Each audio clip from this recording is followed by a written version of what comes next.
Alguien le preguntó al gran predicador Charles Spurgeon si estaría dispuesto a morir por su fe. Pastor Spurgeon, le pregunto, si tuviera que dar su vida por las cosas que cree, ¿podría hacerlo? De ninguna manera, respondió. Bien, la respuesta fue un tanto sorpresiva, por lo que le pidió a Spurgeon que le explicara el porqué. Bien, las cosas son así, dijo el predicador. Si me preguntas si tengo el valor de morir por mi fe ahora mismo, y debo ser honesto, tengo que decirte que no. La idea de morir no me resulta agradable, pero si ese momento llegara, creo que Dios me daría el valor y el coraje para enfrentarlo. Es una respuesta increíble de un personaje sorprendente. ¿Sabes algo? Me he preguntado muchas veces si tengo el valor que se necesita para ser un mártir, para morir por mi fe, hasta que un día, profundizando en las profecías de la Biblia, encontré una clave que le da la esperanza al corazón vacilante, una clave tan poderosa que me da la absoluta confianza de que no importa qué se presente en mi vida o en mi camino, podré enfrentarlo con una sonrisa y una canción en mi corazón. Quédate con nosotros y te mostraré esa clave. Está escrito. Declara el mensaje final de Dios para nuestro tiempo. Presentando al Cristo viviente como la respuesta a nuestras más profundas necesidades. Está escrito. Con el pastor Robert Costa. Paz mental en el horno de la aflicción. ¿Has trabajado duramente para obtener algo? Quiero decir, sacrificadamente durante muchos años, y alguien aparece de pronto y te lo quita. Entonces es posible que puedas identificarte con los temores y frustraciones de un antiguo rey llamado Nabucodonosor. Llegó al trono de Babilonia siendo muy joven, y gracias a sus esfuerzos, convirtió a su nación en el imperio más grande que el mundo hubiera jamás conocido. Era tan grande que se convirtió en emblema de los logros humanos. Y el antiguo historiador Heródoto nos dice que quedó impresionado por todo lo que vio en la ciudad de Babilonia.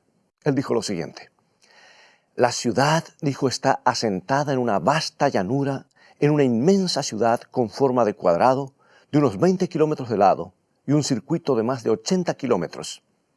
Además de su tamaño, sobrepasa en esplendor a cualquier ciudad del mundo. Heródoto no se sorprendería si supiera que hasta el día de hoy utilizamos la palabra Babilonia para describir un estado de opulencia y absoluta indulgencia.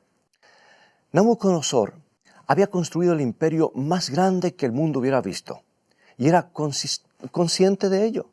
Su imperio era un monumento a la propia grandeza, una garantía de que ni la historia ni la geografía podrían olvidarse de quién era él y cuáles habían sido sus logros.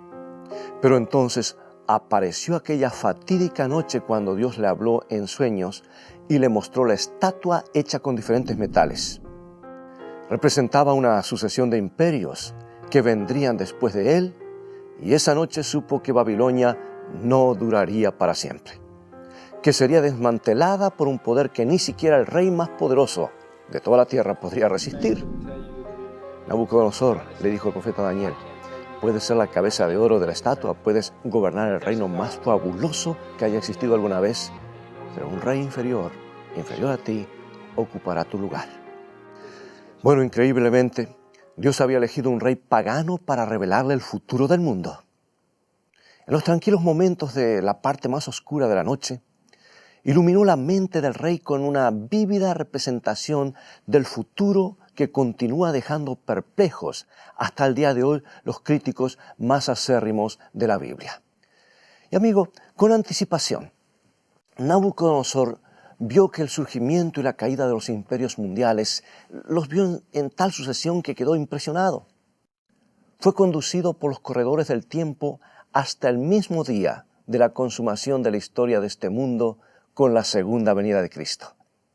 Y el mensaje que recibió aquella noche fue claro: Dios tiene un propósito para la historia que no puede ser modificado, ni siquiera por las personas más capaces o los planes más ambiciosos. Pero en vez de llenarse de alivio por el hecho de que Dios está en el control de la historia humana, Nabucodonosor se sintió perturbado por el sueño, porque todo lo que había construido estaba destinado a quedar en ruinas. Por eso, en el tercer capítulo de Daniel, el capítulo siguiente al sueño profético, encontramos a Nabucodonosor construyendo una estatua real en abierto desafío a la predicción divina. Y en vez de 4 metales diferentes, además del barro, su estatua fue construida de oro puro de la cabeza a los dedos de los pies. El significado era claro: su nombre y su reino nunca caerían, a pesar de todo lo que hubiera podido decir Dios. Quería autoconvencerse de que Dios estaba equivocado. Ahora vamos a abrir las páginas de la historia sagrada y leer en Daniel capítulo 3, versículo 1. Y así nos dice: El rey Nabucodonosor hizo una estatua de oro cuya altura era de 60 codos y su anchura de 6 codos. La levantó en el campo de Dura, en la provincia de Babilonia. Bueno, esto, mis amigos, era una declaración pública de que nadie podría detener su grandeza. Estaba alzando su puño ante el Dios de los cielos, tratando de convencerse de que Dios había equivocado. Ahora, lo más interesante es que esta estatua no fue el primer monumento que se construyó en las llanuras de Babilonia. En el capítulo 11 de Génesis está la historia de otro altar a la grandeza humana que fue construido para desafiar a Dios. Lo tenemos en Génesis capítulo 11, versículo 4, y nos dice lo siguiente: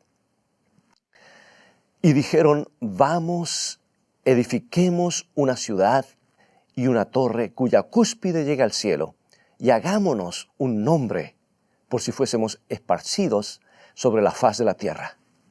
Bueno, esta es la historia de la Torre de Babel, construida en la llanura de Sinar, un monumento de los hombres para desafiar a Dios. Simultáneamente construyeron una ciudad que llegó a ser la ciudad de Babilonia, un símbolo permanente de la confusión religiosa y de la rebelión contra Dios. Fue el lugar de nacimiento de la falsa adoración y la cuna de la astrología y las religiones paganas. Su influencia fue tan profunda que los efectos continúan entre nosotros hasta el día de hoy. Pero en el capítulo 3 de Daniel, el monumento a la autosuficiencia no es una torre, sino una estatua gigante de oro. Y a veces me pregunto si Nabucodonosor no la habrá construido en el lugar exacto en el que estuvo la Torre de Babel. Obviamente no podemos saberlo con certeza, pero si no fue construida en el mismo lugar, ciertamente fue construida con el mismo espíritu, lo cual resulta evidente cuando vemos quiénes fueron los invitados a la ceremonia de dedicación. Y ahora leamos nuevamente Daniel capítulo 3, versículo 2. Y nos dice: Y envió el rey Nabucodonosor a que se reuniesen los sátrapas, los magistrados y capitanes, oidores, tesoreros, consejeros, jueces y todos los gobernadores de las provincias, para que viniesen a la dedicación de la estatua que el rey Nabucodonosor había levantado. Bueno, aquí tenemos que, al igual que la Torre de Babel, esta estatua tenía la intención de unir a todo el mundo bajo el espíritu de Babilonia. Todos los gobernadores del reino debían estar presentes, dando una clara señal de que el imperio era más fuerte que nunca, no estaba por caer. Y cuando estuvieron reunidos, se les exigiría participar de una nueva religión mundial. Ahora leamos Daniel capítulo 3, versículos 4 y 5, y nos dice: Y el pregonero anunciaba en voz alta: Mándase a vosotros, oh pueblos, naciones y lenguas, que al oír el son de la bocina, de la flauta, del tamboril, del arpa, del salterio, de la zampoña y de todo instrumento de música, os postréis y adoréis la estatua de oro que el rey Nabucodonosor ha levantado. Ahora, ¿te fijaste bien en las últimas dos palabras? Lo que dice el rey, dice, ¿ha levantado la imagen? En el idioma original, la palabra que se traduce levantado es hakim. Y es exactamente la misma palabra que Dios emplea en Daniel capítulo 2 para describir el reino que Él levantará en la segunda venida de Cristo. Y como lo señala el erudito Jacques Dokken, esta palabra Hakim se usa 8 veces para describir la construcción de la estatua de Nabucodonosor. Es como si el rey estuviera construyendo su estatua en abierto desafío a Jesucristo, negando públicamente que Dios hubiera de derrotar a Babilonia para establecer su propio reino. En un intento desesperado por evitar lo que Dios había anticipado, Nabucodonosor establece una religión mundial, universal, una alternativa a la verdad en la que el pueblo debía adorar a una imagen en lugar de adorar al Dios creador. Es una religión que se basa en la fuerza en vez del amor. Una religión que es un sistema que obliga a la gente a arrodillarse ante una falsificación en vez de llevarlos amablemente a la verdad. Pero veremos que Nabucodonosor no fue completamente original. Su nueva religión se basa libremente en algo de la verdad. Para construir su mentira se basa en la idea de Dios. Toma la estatua profética de Daniel 2 y la modifica de manera que adquiera un significado totalmente distinto. Y esa es una característica sobresaliente de todas las religiones falsas en la actualidad. Se basan en algo de la verdad.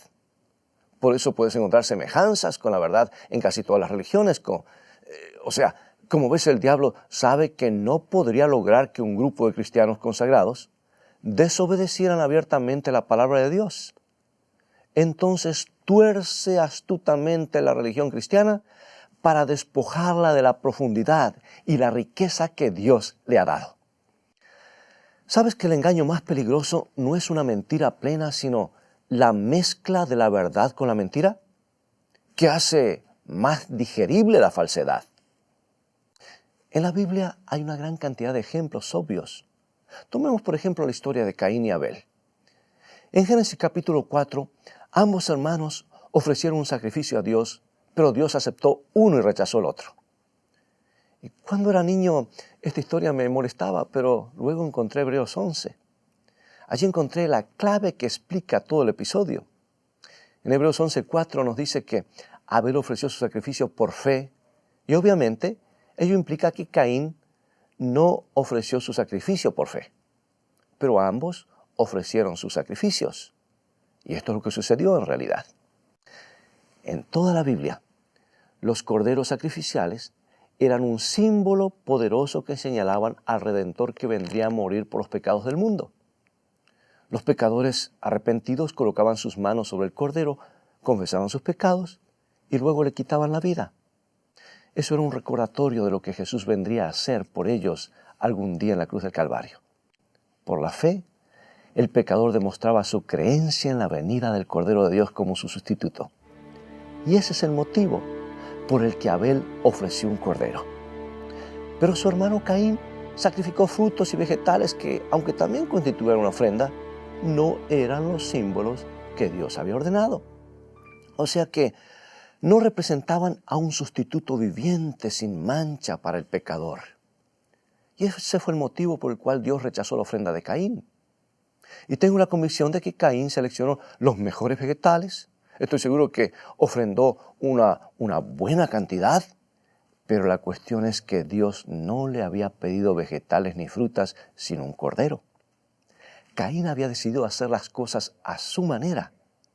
Tomó el mandato divino y lo torció un poco, quitándole el significado que Dios le había dado. El resultado fue una falsificación carente de fe que se asemejaba a la verdad. Una religión humana que honraba a Dios de labios, pero no se basaba en una fe real y viva en Cristo. Y amigos, esa es la marca distintiva de toda secta o religión falsa.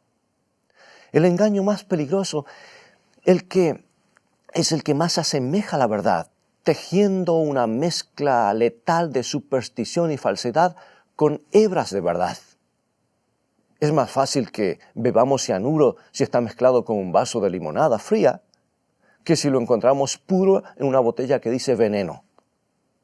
Por eso el lenguaje de las sectas se asemeja al que podríamos escuchar en un púlpito cristiano. Se parece tanto a la verdad que muchas personas caen en la trampa. Y así, poquito a poco, el diablo sembró una idea en la mente de Nabucodonosor. ¿Por qué no tomas la estatua y la modificas un poco para moldarla a tus propios propósitos? Al fin y al cabo, ¿por qué tendrá que estar Babilonia representada solo por la cabeza? ¿Por qué no todo el cuerpo? ¿Hay algún indicio de real de que el reino esté por colapsar? ¿No es Babilonia el reino más grandioso que el mundo haya jamás conocido?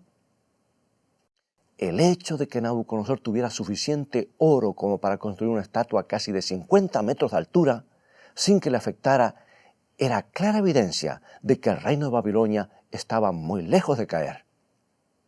Así la historia del capítulo 3 de Daniel nos muestra la mezcla de la verdad de Dios con la ambición y el orgullo humanos.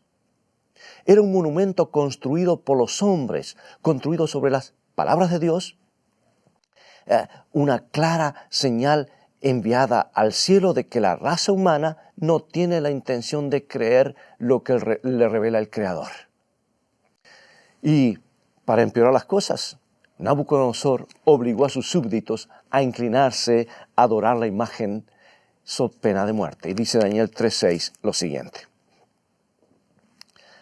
y cualquiera que no se postre y adore, inmediatamente será echado dentro de un horno de fuego ardiente.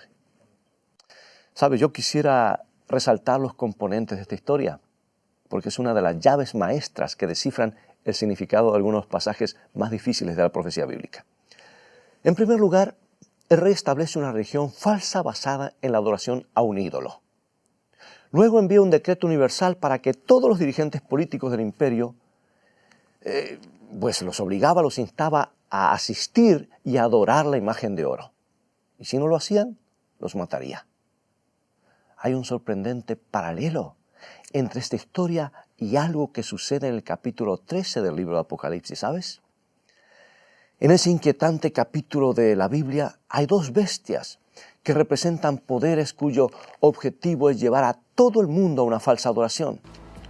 La segunda bestia, según nos dice la Biblia, hace una imagen a la primera bestia y luego trata de que todos los moradores del mundo adoren a esa imagen. Al igual que con la historia de la estatua de oro, hay un decreto universal y la pena por no cumplirlo es la muerte. Hay extrañas semejanzas.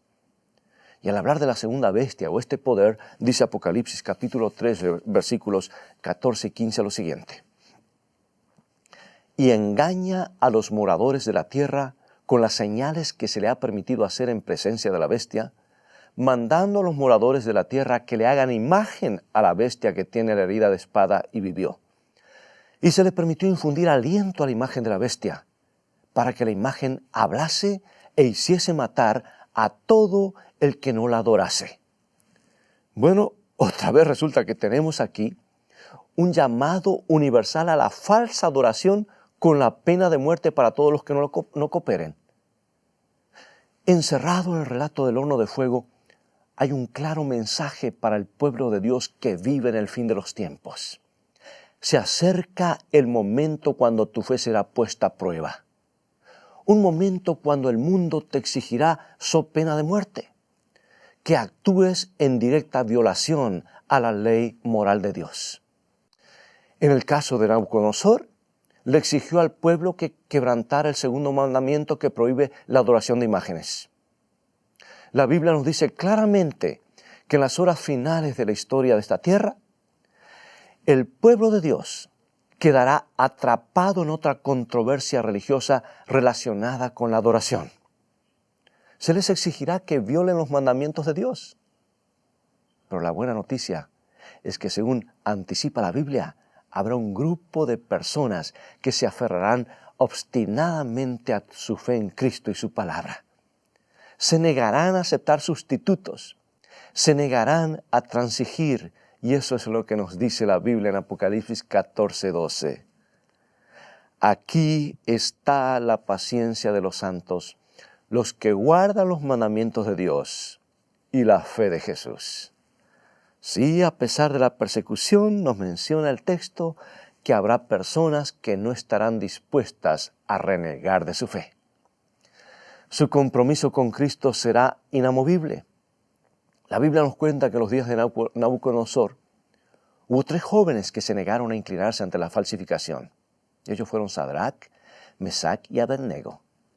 Nada en este mundo era de más valor que su relación con Jesús y se mantuvieron firmes de parte de la verdad. ¿Y qué les sucedió?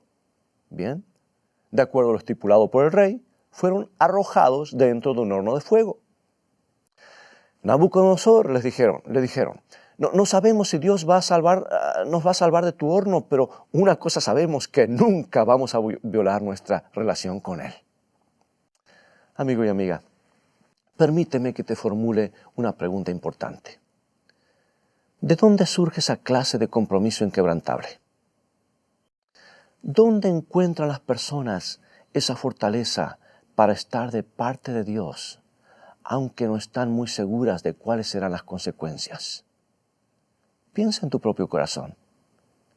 ¿No te hubiera gustado muchas veces haber tenido esa clase de confianza incondicional en la palabra de Dios? La Biblia nos cuenta que sucedió entonces. Enceguecido con el orgullo herido, el rey ordenó que los 3 muchachos leales fueran arrojados dentro de un horno que estaba tan caliente que mató a las personas que los tiraron en él. Pero amigos, para su sorpresa, descubrió que hay alguien mayor que las mayores ambiciones humanas. Alguien cuyo propósito final es la salvación del mundo y nadie lo apartará del mismo. Cuando Nabucodonosor miró dentro del horno, advirtió que había 4 hombres. Daniel 3:25. He aquí yo veo 4 varones sueltos que se pasean en medio del fuego sin sufrir ningún daño, y el aspecto del cuarto es semejante al Hijo de los dioses. Bueno, como ves, la Biblia dice que cuando debemos enfrentar los peores momentos de la vida, nunca estamos solos. Cuando parezca que todo está perdido, te encontrarás de pronto con tu Redentor, porque Jesús no anda por allí en alguna parte mirando lo que sucede desde lejos. Él está caminando entre las llamas a tu lado. Aquellos 3 jóvenes salieron del horno, ni siquiera con olor a humo en sus ropas. Y Dios está tratando de decirnos que hará lo mismo por nosotros. No solo nos dará el valor de permanecer leales ante esa tremenda oposición, sino que caminará personalmente con nosotros hasta el fin de toda esa odisea, hasta el último minuto, cuando salgamos de los pesares de este mundo para entrar en el paraíso eterno preparado para los que aman a Dios incondicionalmente. Sí, el 3er capítulo de Daniel no es otra cosa que la historia de un Redentor que está en busca de los que siempre se mantienen de parte de la verdad. Y me gustaría sugerir que tú eres la persona que Él está buscando. Puede que creas que no tienes valor para caminar dentro del horno de fuego, pero la promesa de Dios en Daniel 3 es que Él puede hacerlo.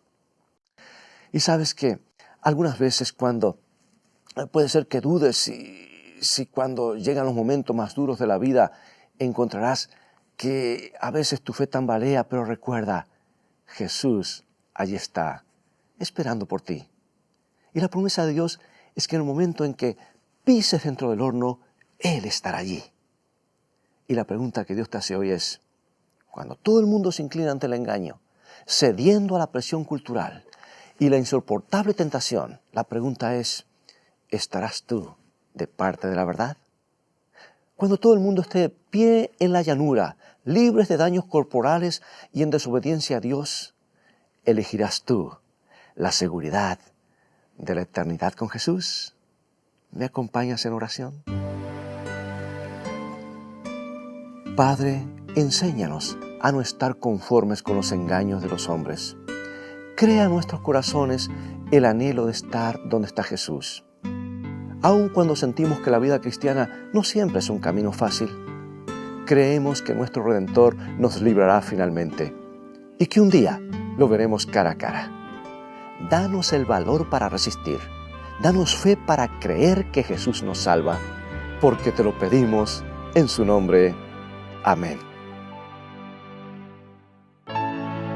Todos anhelamos la felicidad y una vida mejor.